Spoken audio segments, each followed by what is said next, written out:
sasabihin si Waki? Go. Mamang! Oh. Hello mga tiktropa, manghingi po ako ng sorry. Meron po ako nasabi na hindi ko po sinasadya kasi nga live po kami. Sorry po, pasensya na po. Hindi na po Sorry mauulit. po. Sorry po. Oh, yan. Sige, Wala namang masamang intention. Ulitin mo yan, sasabunutan kita. Naku, wag naman, wala na nga eh.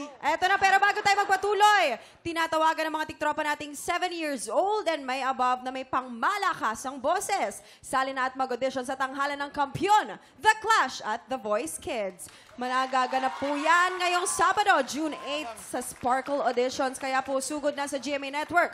Mula 9 a.m. to 4 p.m. po yan. For more details, follow at Sparkle Auditions on Facebook and Instagram. Good luck, guys! Eto na tayo, Chelsea. Sa tingin mo, nakailang tamang sagot ka kaya? Perfect. O sige, perfect. Tignan natin kung perfect nga. Kung may na-match ka ba? Anong sabi ng balita?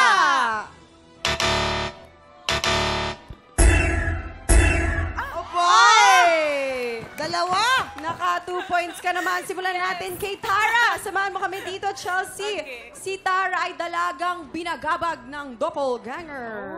Naku, nakakatakot na experience mo na yan. Saan ba naganap yan? At kailan?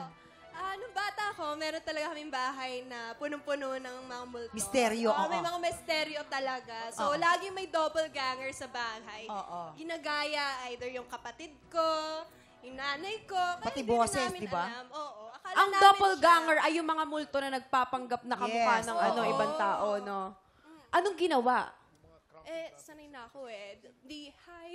Ay, nagilong Ay na lang siya. Matapang Ganun siya. na sila Sanay na ako. ano. Lumaki ako na may ganon sa bahay. So, hi na lang. Naku, Tara, ingatan mo. Baka yan ang lumaban sa'yo sa ano, ha? Oo nga. Baka Mahirap mamaya. na. Oo, mahirap na. Di makasagot Kagayahin yun. ka. Hindi ka naman sinusundan.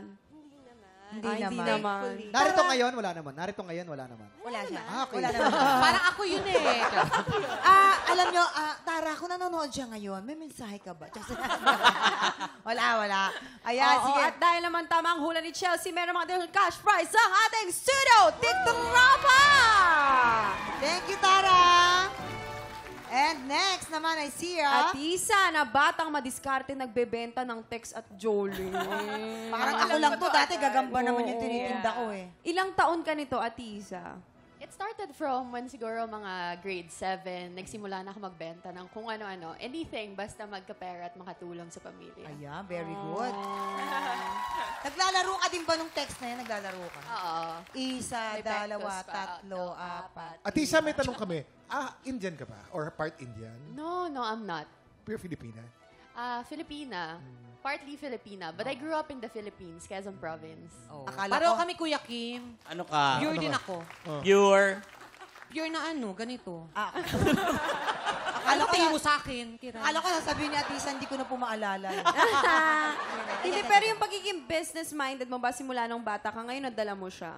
Yes, I am a businesswoman now. I have restaurants all over the Philippines. Wow! All over the Philippines, wag nga kayo. Kaya ang ganda ng Ano logo kay pangalan ng Atisa. restaurant? Kumi.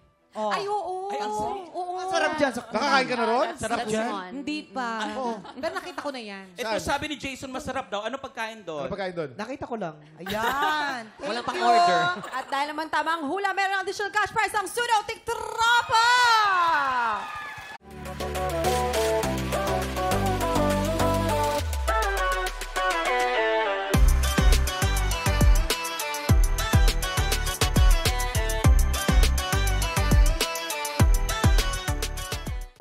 Tropa, pinanood mo hanggang sa dulo itong video na to, very good ka! For more happy time, watch more TikTok Lock videos on our official social media pages and subscribe to GMA Network official YouTube channel.